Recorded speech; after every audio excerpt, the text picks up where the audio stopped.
Ironheart's one of my favorite heroes. I absolutely love her. I think she is a ton of fun. And I don't think there's really a wrong way to build her per se. There's a bunch of different ways you can do it. But recently, I've been using her in Justice a lot. The reason being is because I use Justice to kind of keep the board state kind of level, and you want to just build out with her cards, and we'll get into that when we talk about the strategy section. But I just built a deck that I use a fair amount with her that has some pretty good success, and I think it's a lot of fun. So let's go down and let's go check out that deck. But really quick note, if you look down in the comment, or not the comments but the description, you can see the deck list there, right? So it'll all be there if it's easier for you to see that way. But let's go down to the table. So we have all of our Ironheart cards laid out. Really quick, I will note that it's good practice to kind of learn what she's all about with her version 1, version 2, version 3 cards. It's gonna be really key, and understanding all of her cards is gonna be really key, and we'll get into that with all the strategy stuff. But just really take the time to understand her kit and what it's trying to do, because it's pretty fascinating stuff. So let's start. We'll go left to right. We'll start with allies. So for my allies, I like Mockingbird, Moon Girl, and Nick Fury is what I'm generally running here. The reason I run Mockingbird is just anytime you can stun, I think that's generally a good thing. I think stun can be really strong with her. I think Moon Girl is fantastic for any champion hero. It should be a champion or a genius, and luckily Riri is both of those things. So after you play Moon Girl from your hand, draw one card for each science resource you use to pay for her.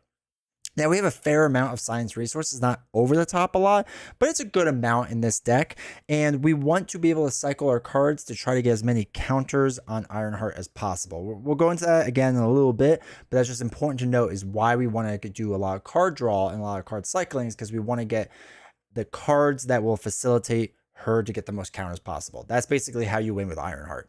And then we also have Nick Fury. Same exact thing, right? We're using this for card draw. It's a little more expensive, so it might be a little tougher to get Nick Fury out there. But I like him because, again, getting the card draw out there. And I will note that Moon Girl and Nick Fury both having 2 thwart helps a lot. Ironheart does start in her first version with only 1 threat removal, which is a little rough. That's like the one time like I hiccup on things, is with that. On top of that, it's just making sure you can build out, right? And that's why I like Justice the most. So with Justice allies, first we have Wiccan or Whiffin, just a cheap ally to get out there. It only helps with blocking, helps with getting some threat removal done, so that's always good. And then we have Eros, who I like mainly because after you play him from your hand, confuse the minion for each science resource you use to pay for him, and it has 2 threat removal. Like I said, we should have a decent amount of science resources, so if there are minions out there and we need to flip down because we need to get more counters on her, we can easily do that, right? We can easily do that, and that'll help us out a lot. Then we have Wasp, who again, another 2 threat removal ally, and then she can ignore the keyword guard or keyword. I'm sorry, the guard keyword, the patrol keyword, and the crisis icon. This is pretty strong because there are times now in Marvel Champions that you get kind of stuck and you have to quickly defeat a minion, and it throws like your plan out of whack. And it's nice to have Wasp that can just kind of go around that. That's really, really useful to us. And then lastly is Quasar, 3-cost ally, 1/2/3 stat line. After Quasar enters play, remove 1 threat from each scheme in play. Just a nice card, just a nice ally to have. Now, I will say with Quasar and probably Eros, you don't really need them per se. If you want to switch them out with allies that you like more, feel free to, or whatever you think might be better. So for example, you could go kind of like a Jack Flag route, where Jack Flag or Venom, right, or a little more aggressive allies, but you want to keep, especially with Venom, the threat down to 0. And if you think you can do that the entire time, then it makes a lot more sense. But yeah, so you can feel free to switch those around any way you want. But that's just what I use because I generally want them to be a little bit on the cheaper side. Now, as far as events, we have 3 different events. The one we have 3 copies of is Clear the Area. So that allows us to remove 2 threat from a scheme. And then if you remove the last one, you get to draw a card. Again, talking about card draw, I think that's really important with Ironheart. What I will say, though, is if you're dealing with a lot of side schemes, feel free to use multitasking, which will take 2 off of one and 2 off another. But generally speaking, like, not that it's not an issue, but if you're just worrying about one scheme at a time and you're not playing a heavy side scheme deck, Clear the Area is your best bet. Lay down the law. After you change form, remove 3 threat from a scheme, 4 instead if you used a science resource. We are going to flip a decent amount, especially in the beginning probably. Later on, you might not do it as much. But again, one of the easiest ways to get counters on her is by her action on her alter ego side, so you're going to want to flip down and get those counters. The other one I had is Pivotal Moment. I love this card because it's a 2-cost event. Deal 2 damage to the villain, 5 damage if there's no threat on the main scheme. Once we get her going and she's like stacked and ready to attack, there's not going to be threat anywhere. Like, she's going to clear that out so easily. So I think that's a really great card to have. Again, if you don't think you can keep threat under control, feel free to switch out Pivotal Moment, but you should be able to once she's built out. You should be fine then.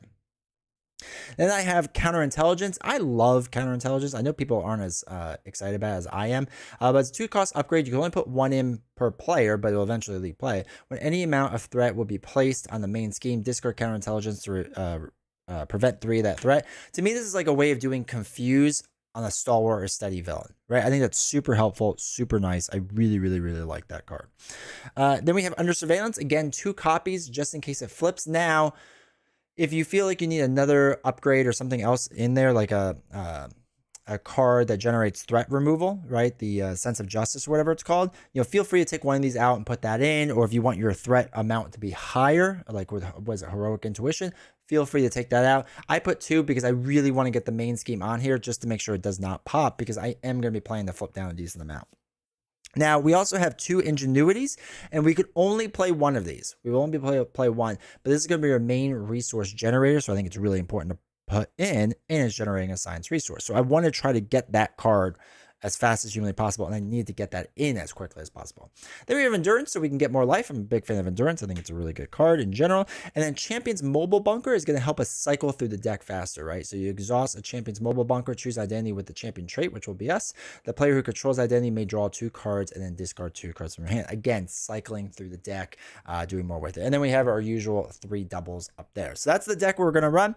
Let's talk a little bit about strategy, and then we'll play some initial draws and some practice hands. All right, so there's some key things to know with Ironheart. So when you start with version 1 in your alter ego, you can spend a science resource to place 1 progress counter on Riri Williams, which is really useful, right? The science counter in which to do that, it's really helpful. Then when you get up to 6 of those counters, or progress counters, sorry, you get to remove 6 of them from Ironheart to ready her up and then switch her with stage 2. On the stage 2 version, you can spend a science resource or 2 resources of any type to play 1 progress counter on Riri. Once you get 6, again, you can get to ready her up, give her a tough status, and swap her in with stage 3. Stage 3 is a monster, absolutely crazy strong. So you spend 1 resource of any type, place 1 progress counter on Riri Williams on her alter ego side, and on her hero side, you just remove 1 counter to deal 2 damage to an enemy. There is no max. So if you stack 6 of them, you can just do 12 damage, right? It's as easy as that. It's bonkers how strong that is. The other 2 cards you want to look out for are Propulsion Jets and Photon Blasters. Both of these cards will give her +2 hit points, which is really helpful because we don't want to heal too much with her. The Endurance will give us the +3 life. This will give her 4 more. So we're looking at a 17 life hero at that point, which is super strong. But basically, Photon Blasters will deal damage to an enemy equal to Ironheart's version number. So exhausting it will deal 3 damage to an enemy. Crazy strong. They want you on version 3. Then Propulsion Jets does the same exact thing but removes threat. So this is why I say, like, you should be able to keep threat down really, really low, because on stage or version 3, Ironheart can thwart 3, and then Propulsion Jets can remove another 3. That's just not even spending cards yet, right? And you're removing 6 threat from the board. Now you can see why Pivotal Moment, I believe, is such a strong card with her, because it becomes this crazy attack card for her later on. So those are some key cards to look out for as we go along. Like I said, the resource generators are going to be huge, but past that, we're just trying to get counters and we're trying to draw cards. A lot of her stuff is event stuff. There's a few support cards, which kind of helps. Like, for example, Ronnie Williams, you can place 1 progress counter. It's an alter ego action. That can help you get those progress counters a little faster, but that's really what the race is, right? The race is how many progress counters can you get. So let's go down to the table again, and let's draw some initial hands and just kind of show what I would play for the first round or 2. All right, so we're going to play some practice hands to get the feel of it. Again, Riri is going to be pretty strong with doing the identities and cycling through them. She has a 6 hand size, 10 hit points on her alter ego side, which is super nice. Stage 1, though, or version 1, I should say, only has a 4 hand size. That's why we want to get through that as fast as possible. And it's only a 1, 2, 3 stat line, which isn't great. For blocking, it's not bad. But the 4 hand size is really going to crush you. So we do want to get this engine going as fast as possible with getting counters on her. There's tons of ways to do it. A lot of her event cards, I kind of push them on you, so you can do them really fast. But we will show an example. So we'll draw our 6 cards. 1, 2, 3, 4, 5, 6. All right, so Photon Blasters is really nice. Ingenuity. Okay, so this is our number 1 card we want to look for because this is our resource generator we absolutely need and want, and we had a double on top of it, which is nice. Tony Stark AI is actually not terrible because it allows us to cycle through more cards, which is useful. But I don't know if we want that just yet. The Photon Blasters is nice. I don't know if we need it because I play Ironheart a bit slower than I play most of my other heroes, so we're going to be going a bit slower. Lay Down the Law, we don't need, right? That's a discard card. Sector Scan is until the end of the round, you may look at the top card in the encounter deck anytime. We don't need that, especially now. That's fine. Blasters, I'm going to get rid of now. You could probably keep it if you really want to, but I think because we're more focused on just trying to get through the deck right now, that doesn't make as much sense. And then Tony Stark AI, look at 2 cards, add 1 to your hand, discard. I'm going to hold on to this too because I think that can be useful to us. So let's draw 3 more: Eros, Nick Fury, and Wicked. Okay. So for the very beginning, what I'm thinking is I want to use this double absolutely for Ingenuity. That's the number 1 card I want to use. And then at that point, I would just use a science resource to place a progress token on her right away. We want to do that as fast as possible. And then I'm probably going to dump 2 cards to play Tony Stark AI. And then we can look at the top 2 cards of your deck, add 1 card to your hand, discard the other. So we can look at the top 2, Mockingbird and Stroke of Genius. We'll get rid of that one because we want to keep Stroke of Genius, but we can't play these cards. So unfortunately, we're probably going to have to hold them. I would keep down if you can, right? If you can, keep down for like a round and see if you can do it. And then we have Nick Fury, who I would sadly get rid of. No, we're going to keep Nick Fury for right now. So 1, 2, 3, 4, 5, 6 cards. All right, we're still not really getting what we need, but that's okay. So what we can do, hopefully obviously the main scheme doesn't pop or anything like that. Hopefully we're hanging on. They just add some threat to some stuff and we're doing okay, right? You have to kind of read the board state to make sure that it'll still be an option, but that's gonna be the rough idea. So first thing we want to do is a Tony Stark AI. Again, we're gonna look at the top 2 cards of your deck, add 1 to your hand, discard the other. It doesn't really matter, but we can at least gives us an extra card, and we still have Ingenuity. I'm going to use Ingenuity to get another counter on because I think that's super important right now. And then what we could do is I want to play Nick Fury. And we'll use Stroke of Genius 1, 2, 3, 4. I would use those 4 cards. Now, Stroke of Genius allows us to place a progress counter and draw a card as a response. So we'll get Brawn in there in a second. And then we can draw 3 cards. So 1, 2, 3. Double, double, and Pivotal Moment. Interesting. All right, so at this time, I probably have to flip up at this point. I only have 3 counters, but that's okay. Because, for example, what I would probably do with this hand is use both of my doubles to play Brawn. Sorry, I flip up. And then use both of these cards. Ronnie is a decent play, but because we let the villain scheme the first time, I'd probably put Under Surveillance on the main scheme just to make sure to play it safe. And then you could do... actually, hold on. That's limited once per round. Brawn, you can exhaust. That would generate a science resource as well, so I can kind of mess with that. But, you know, you can attack with him, thwart here, attack here, whatever makes the most sense. And then already up. And then you draw 1, 2, 3, 4 cards, which this is the tough part, right? Having 4 cards. Ingenuity, fly over, clear the area, and fly over. So this is kind of a good example of what we were talking about before. So villain goes, Nick Fury blocks, right? Takes Nick Fury out. 1 scheme is added on, whatever. Let's say there's a couple scheme on there. So what we want to do is, for example, we want to make sure that that threat is down as low as possible. So what we could do is we could thwart with Brawn or attack, and while he's exhausted, we generate a science resource. So we can use that science resource to play clear the area. Hopefully we timed it out. If we needed to, we could have done something else, but hopefully we timed it out to remove... Actually, no, we probably wouldn't do that now that I think about it. Hold on, I'm sorry. We would probably, unfortunately, play two cards to fly over to remove 3 threat from a scheme, place 1 progress counter on Ironheart, and hopefully remove the last threat so that would add us up to 5 counters on here. And then we'd be all set with that. Again, hopefully now it's down to 0 in the sense that we can pop back down. We can exhaust Ingenuity to add another counter on, right? So now we're up to our 6 counters. We built out about 2 rounds pretty fast. So we would draw back up. I would hold on to fly over. So it'd be 2, 3, 4, 5, 6 cards. Okay, pretty good hand. A lot of threat goes on. Luckily, we have under surveillance to keep it in check, all that fun stuff. So we have, let me just make sure. Yeah. I would exhaust. Actually, first I would do Tony Stark AI, draw 2 cards, keep it clear of the area. That's fine. We're almost done through our deck already. I would exhaust Ingenuity to add another token on. So we're up to 7. We flip up to Ironheart. So now you can attack or remove 1 threat, whatever makes the most sense for you. And then we can remove 5, 6 tokens to get her up to her next stage. Now she's a 2/2/3 hero, which is really respectable. And we still have 1 counter towards the next progression. So now I'm looking at cards where, okay, we can do, for example, we'll throw away New and Improved and Stroke of Genius to, let's say, do Flyover, right? Which would hopefully remove the last threat. So that would allow us to place 2 progress tokens on here. We get to place another progress token because of Stroke of Genius, and we get to draw a card, which is Champion's Mobile Bunker, which is really nice. And then we probably, let's say we're at a threat. So we would probably, throw away 2 cards. It depends the board state at this point, because now you could do photon damage, and that would be able to place another counter on, which would be really nice. It would also be good to get propulsion jets out there. So you could, example, use Brawn one last time. Hopefully it doesn't get knocked out. If you generate a resource, hopefully you get endurance at that point. And now I would probably go with the Champion's Mobile Bunker at this point.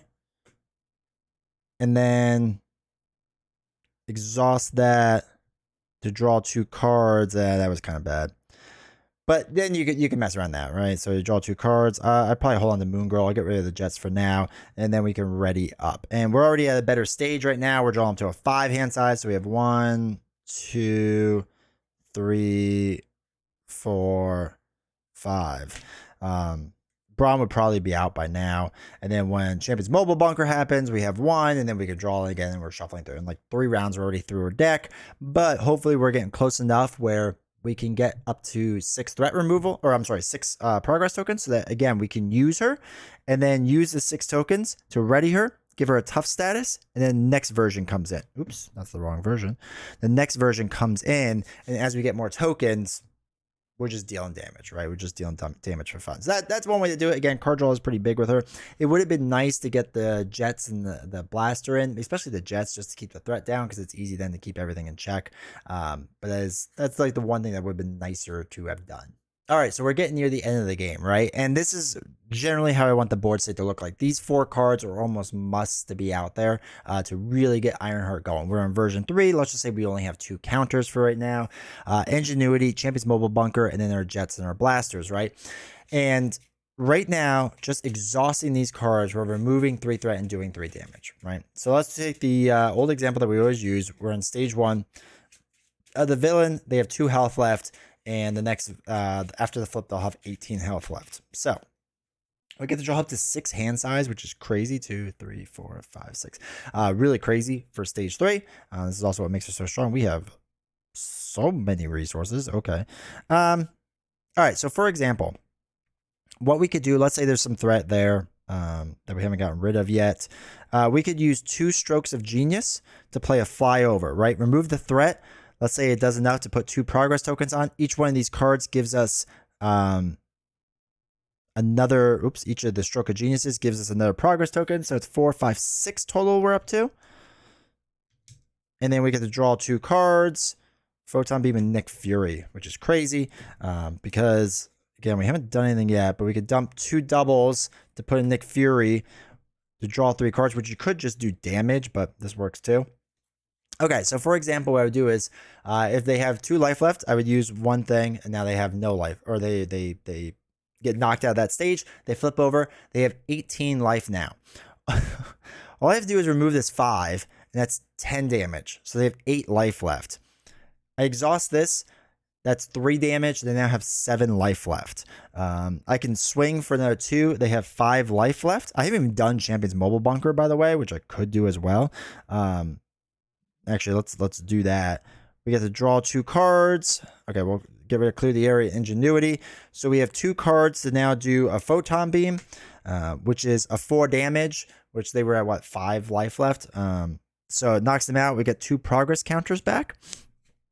Now we could still do 4 more damage right here, right? So now we've definitely overkilled them. We can use ingenuity and throw away new and improved to do another photon beam. I'm sorry, that wouldn't have knocked them out. It would have only been 1 counter on it. I can't count. But yeah, so if I was slightly off with that before, I apologize. But yeah, so we would just have 1 counter on. But again, we're doing another 4 damage, and then we can do another token and do 2 damage. Nick Fury can still swing for 2. Like, you can already see how like quickly it builds out, right? And how strong it gets. I mean, it gets kind of insane. Well, that's Ironheart, right? That gives you a rough idea of Ironheart. Really, it's just her kit. Her kit is incredibly strong, and I need to find ways to complement her kit. That's really the goal that I have. I think getting through the early stages is the hardest part. Once you get to version 2, it's not too bad. You should be all right. On harder villains, it's obviously much harder, but on normal villains, it's not too bad. And then once you get to version 3, it's basically just when do you feel like winning at that point? Again, as long as you have the jets out, the photon blaster out, Champion's mobile bunker helps a lot, and ingenuity helps a lot out as well. They're not necessary. The blasters and the jets are probably the most necessary, I would say. And then again, just keep getting those counters because it's just free hits. It's just free hits. You don't have to exhaust or anything to use them. It's really strong. It's really good. So anyway, hopefully you like this, this how I play. Hopefully you've been liking this series.